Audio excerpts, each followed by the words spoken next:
Goombella is the first partner you have access to in Paper Mario 2000 your door. Without Mario, she's kind of just a one-trick pony, and I'm not just talking about her ponytail. She's really only good at headbonking and not much else, and that's going to be really limiting when it comes to spiky enemies and anything that really just cannot be attacked from above without some kind of protection. Compared to Koops, there really isn't much else to say about Goombella, so we're ready to just get into the run right now. So I'll just say, if you want to check out the rules, they're all in the description down below. And because I really want you to feel like you're involved in this challenge as well, I want you to guess in the comments down below. What level do you think I'll be at the end of the video? Say so in the comments below. And now, it's showtime! Being that Goombella is the very first partner we have access to, she also has the most of the game to cover herself. Now, in my Koops only run, which you can check out in the card at the top right corner after the video is over, I made it a point to try using super guards as few times as possible. As in theory, any fight is possible as long as you can just avoid taking damage for long enough, and super guards enable you to do just that. But the main reason I'm bringing this up now is because we have already found the fight that we absolutely cannot get past without using items in battle. And the only items you can just scavenge from the ground, or at least in blocks, you get the idea, can only be obtained after this battle is over with. So we are already forced to buy a fire flower from the Toad Bros Bazaar. Why? Take a look at the spiky Goomba. Goombella cannot headbonk it, even though you'd think that with that helmet, she should be spike-proof. But no, it's just for show. Or maybe it actually just makes it so that she can do damage with all of her headbonks. Maybe it's to prevent recoil? I don't freaking know. I do know this is at least skippable thanks to a clip that was displayed by Fat Guy 703, but there is very little reason to actually go for it myself, because there absolutely will be a time later in the game where we absolutely will need to buy items anyway. And trust you me, that time is not far off.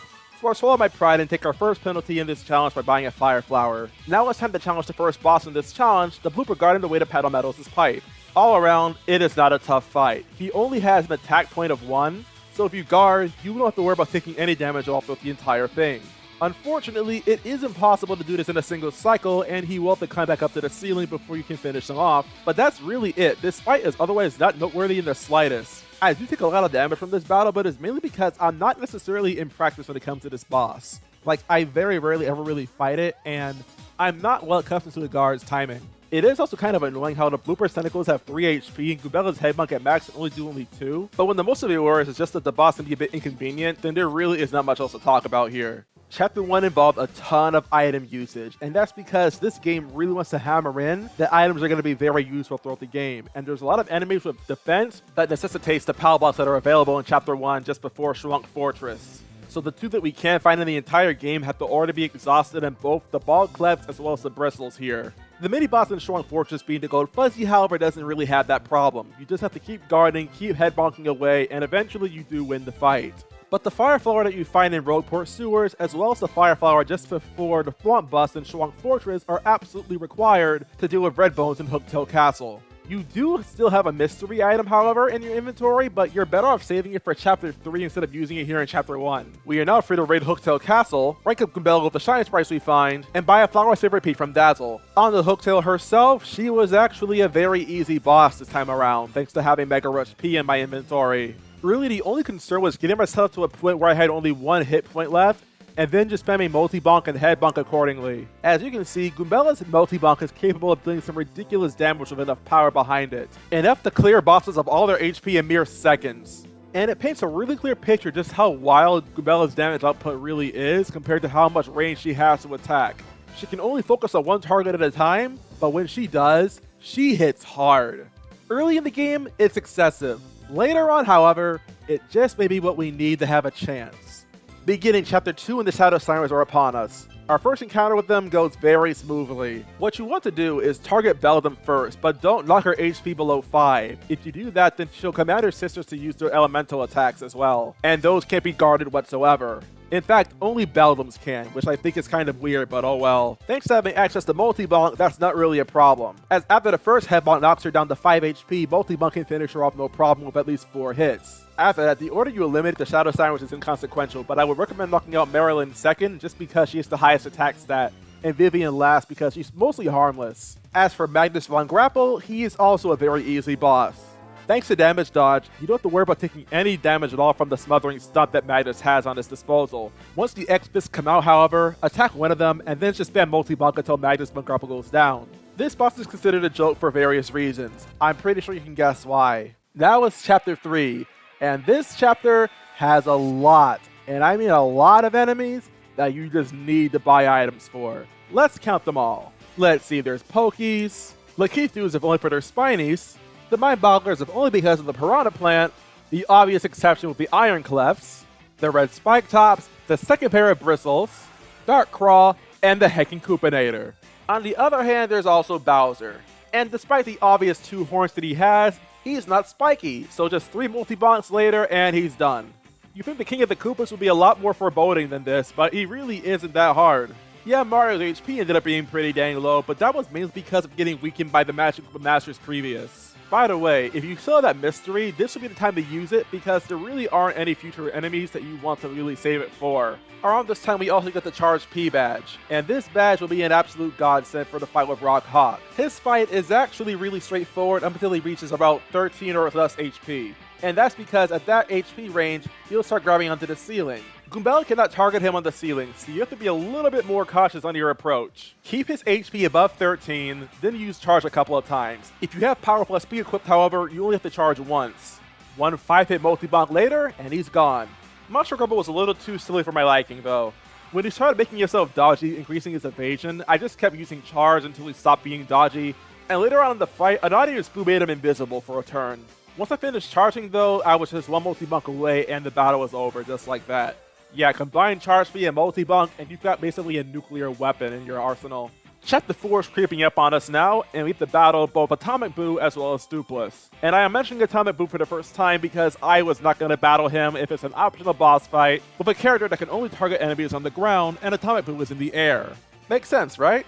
Well, Atomic Boo was also very straightforward. I just used multi-bonk a bunch of times, and then afterwards his health got so low I could finish him up with a normal head bonk. And Dupless was no harder. In fact, he's considered the easiest boss fight in the entire game. After spending the first 2 turns multi-bonking, he transforms, and that leads him to do even less damage now. It's like Goombario says in Paper Mario 64. Duplagoes are better fighters when they don't transform. Now this is technically the boss fight of Chapter 4, but we have another fight with him that's supposed to be at the very end of the chapter. But with Goombella, we can't fight him with only her because if we do, the game would crash since you're not supposed to have Goombella by the time you fight him a second time. In fact, she's separated from Mario until the end of the chapter. I'm really sorry about this, but just like with the Iron Clefs, another exception has to be made here. You'll just have to wait until my Vivian only run when I do that challenge in the future. Now for Chapter 5, and Chapter 5 again has enemies that you require buying items to be able to get past. Namely, there are 3 sets of embers. An enemy that is based on being fire. Do yourself a favor and make sure you remember to bring some Thunder Rages with you. If you don't, good luck getting past the first row of embers because you have no way of attacking them directly because Goombella's head bonk will not work. Afterwards, however, you can buy Ice Storms and they're super effective against the embers, so you at least have that going for you. Even without these enemies, Chapter 5 is definitely where this game turns up the heat in terms of being difficult. Let's move on to Cortez. This is not a fun fight, and if you see my Koops only video, well, that's going to be especially clear. Ignoring my personal lack of experience of darting this guy's attacks, there was even some mildly bad luck here, like how I once had the light fixture fall on him, and I just could not attack him because Goombella would not be able to attack him more than once after she tried, and she'd take damage on recoil. And I didn't have charge equipped either, so yeah, I was just a sitting duck. I mean, fortunately, he couldn't really do any damage to me because my defense was so high, but it was kind of awkward not being able to do anything just because of that happening to me. This feels like one of those battles I really should have thought to have Mega Rush P equipped, but I just didn't, and I don't really know why I didn't, because it'd be fantastic here. Damage can build up very quickly, especially in the second and third phases when he has his charged attack and all of his weapons fighting alongside him when he's not holding them. But the bottom line is, my lack of consistency is really what was doing me in. Like, I was actually missing guards and stuff like the claw, which I normally never do miss, and getting poisoned by that claw can really, really suck for you. Both times I lost to him, I could not even get to the point where Cortez would eat the audience's souls. I do have to say though, having 2 attack compared to only having 1 attack, comparing with that defense set that he has, it really goes a very long way in making this fight easier. Less multi-bonks are required to deal more damage more quickly, and not only that, but it means less turns to be spent using charge. And the less time you have to spend worrying about Cortez's hook and his swords, the better. This is the first boss fight where I really had to think about what badges I had equipped since Hooktail, because the way the fight is designed is just a lot harder for me to autopilot in it. And then there's Lord Crumpetous Cross Knots. This fight was actually not very difficult. Ideally, eliminate the cross knots early because they do a frightening amount of damage otherwise. In the first phase, Lord Crump can only choose to either resummon them or attack himself. So take advantage of that and just take them out as quickly as you can. Phase 2, however, can be a little bit dicey though, just because of how much damage he can do with his cross nut ball. This attack also, just like the atomic boo breath, is another attack where you can't just press A or B once, but you have to press it twice in accordance to both your partner and Mario to both guard effectively. But like I said before, it's not hard, and we win on our first try. Chapter 6 is up next, and at the end of the row we have to battle Smorg. This fight could have the potential to be very, very obnoxious if it wasn't for the fact that you have access to getting an Earthquake from Twilight Trail as well as a Thunder Rage from Riverside Station. But ideally, you would have used the Thunder Rage in Chapter 5, so it's a good thing that you get a Chapter 4 Earthquake for here because you really are going to want to take out those Miasmas as fast as possible. The game plan here is just to guard the Miasmas while you just spam charge. If you're good at this game and like me, you won't have to worry about getting knocked up by the Miasmas because you're actually able to guard them all. But me? No. I just cannot for the life of me get consistent guards here at all. I actually ended up losing once. But all you really need to do is charge until your attack set is up to 12 and then multi-bonk for at least 5 hits. Before you multi-bonk, however, make sure you use your Earthquake to eliminate the Miasmas even if it doesn't attack Smorg itself. This is because Miasmas actually give Smorg infinite defense unless it's the Claw.